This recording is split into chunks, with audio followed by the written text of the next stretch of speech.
2016 had a lot of movies I enjoyed, but if you visit the cinema regularly, especially sneak previews, there's a chance you'll encounter a bad movie now and then. Whether I expected them to be bad when I went in or they disappointed, these 10 movies are the worst I've seen last year. Keep in mind, this list is purely opinion-based.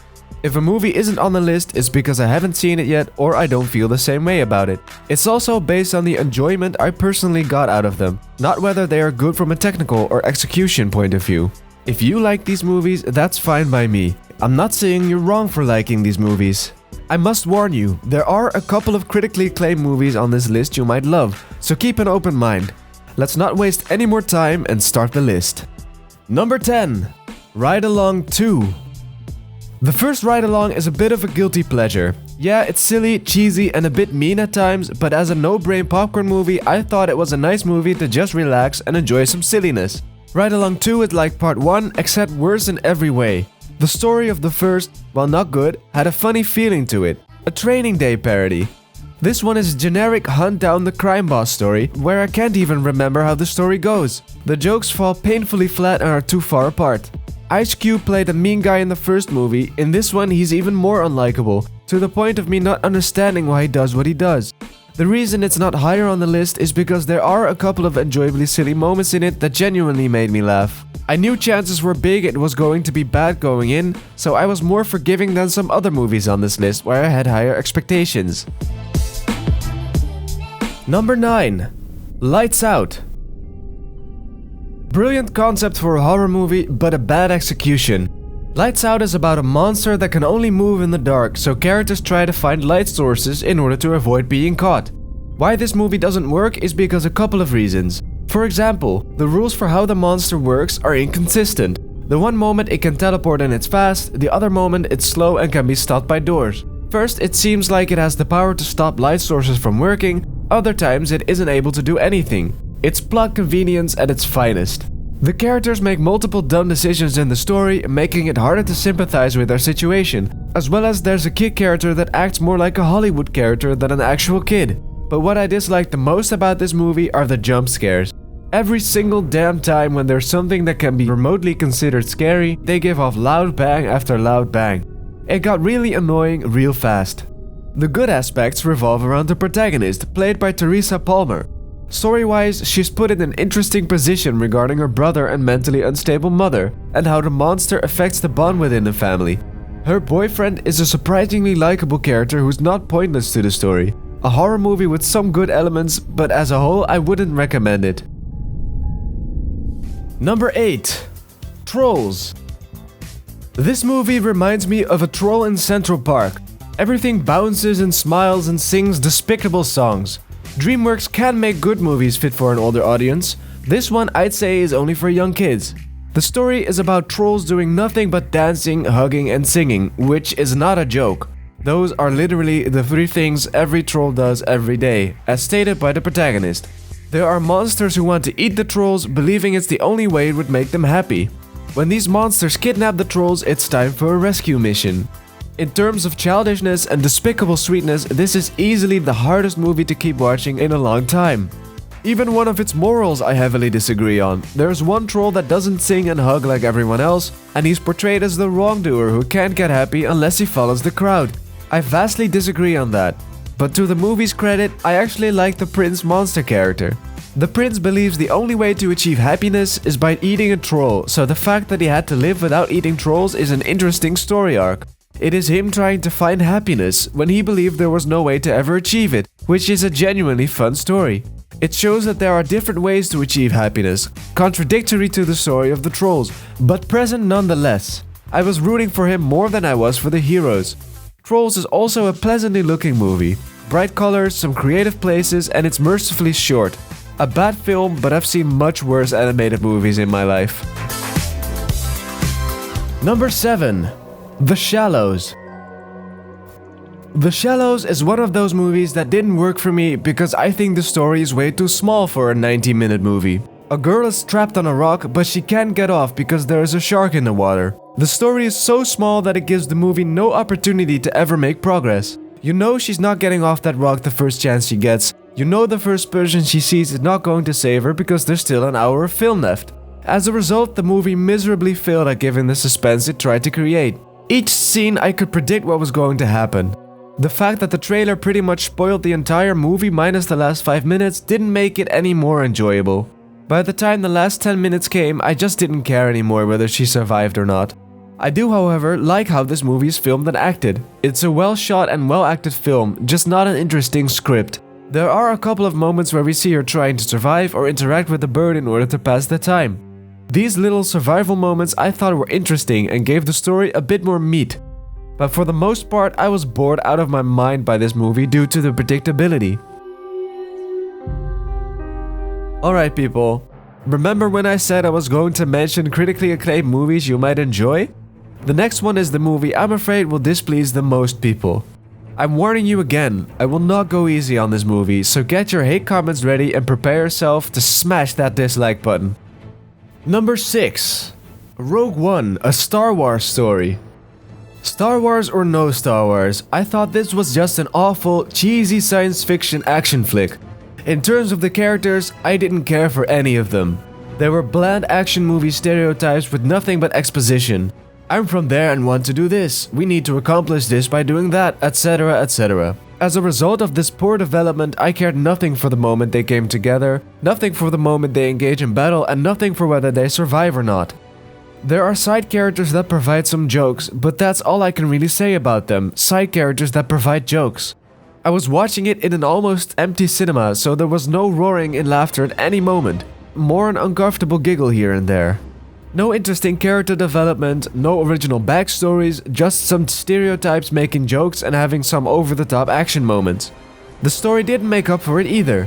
This is one of those movies I can give a detailed review of, analyzing scene by scene and pointing out everything wrong with the story. The first half of the movie is very rushed and needlessly hard to follow, but it's also completely pointless to the lore. It's about rebels gathering the blueprints for the Death Star, a story where everyone already knows how it ends, so it completely fails at creating suspense of what would happen, and since it has dull characters to tell this pointless story, the narrative has nothing to offer. Darth Vader is in this movie and he's completely pointless. You can remove him and not miss a thing. He's there purely for fan service, for that 1 minute of action at the end. As someone who isn't a fan of Darth Vader, this didn't satisfy me at all. The action scenes are impressively made, but that's all I can really say about them. Since I cared nothing for the characters, I wasn't invested in their steps in battle, but even if I looked past it, there was no sense of struggle. These are the type of action scenes where enemies have good accuracy, but for some magical reason completely miss the heroes. The heroes do ridiculously over-the-top actions, and there are some other painful cliches. I expected this from a Michael Bay movie or a cheesy Schwarzenegger movie, but not from a so-called serious and dark war movie. The only two things I thought were good are the funny robot sidekick and the production value. This is a good-looking and sounding movie, as well as the robot was the only character that made me laugh. Maybe I'm being too hard, but I had such high expectation of this movie I ended up frustrated because of how disappointing it is. From a technical point of view, it's definitely better than a movie like Ride Along 2, but in terms of the enjoyment it brought me, I didn't like this movie at all. Number 5. The Boy. Another horror movie with interesting ideas, but unlike Lights Out, these ideas are shattered by an awful ending. The story is about a babysitter who has to babysit a doll that is possibly possessed, turning her mad. The Boy is full of pointless scenes where they try to scare you by loud noises and the characters make some strange decisions. The movie does explain why the characters make these decisions, but it feels really off. For example, the transformation the girl makes from the everyday girl to someone turning mad feels off, like it's a switch rather than a natural progression. There are a ton of moments where a smart person would have already left, making it hard to sympathize with their situation. But the main reason it's on number 5 is the ending. The ending flips the entire story around and makes you look back on the story from a new point of view. Except, it doesn't make any sense. The ending creates a ton of plot holes, things that don't add up or make the characters' decisions look even stranger. Some interesting ideas overshadowed by the pointless scares and plot hole-filled story. Number 4. The Mechanic: Resurrection. Sometimes cheesy action movies can be fun. The Mechanic Resurrection is a cheesy movie that doesn't have the right amount of silliness to be enjoyable. Neither does it have a good story, making sure there's nothing in this movie that really works. The story is about an assassin meeting a kind woman who is on a holiday, but the woman gets kidnapped and he needs to commit some murders in order to save her. Right from the start, this story doesn't work. There's no connection between him and the woman, making him trying to rescue her a very forced and cliché action movie plot. It feels like everything is made up on the spot. The assassin always having the perfect gear with him, always thinking of the one far-fetched solution that works without a real struggle. Never suspense, never a clever build-up, just a cliched and boring action plot that writes itself as it goes along. There are a couple of enjoyable cheesy fights, as well as the funny small role of Tommy Lee Jones. Aside from those two ups, there was nothing in this movie that really gave me enjoyment, even when I was in the mood for something cheesy. Unless you utterly love Jason Statham, I would skip this one. Number 3. Teenage Mutant Ninja Turtles: Out of the Shadows. Out of the Shadows is a messy, bore-fest of an action movie with stereotypes that mostly talk in exposition. It's one of those stories that is told to you, but you don't experience it.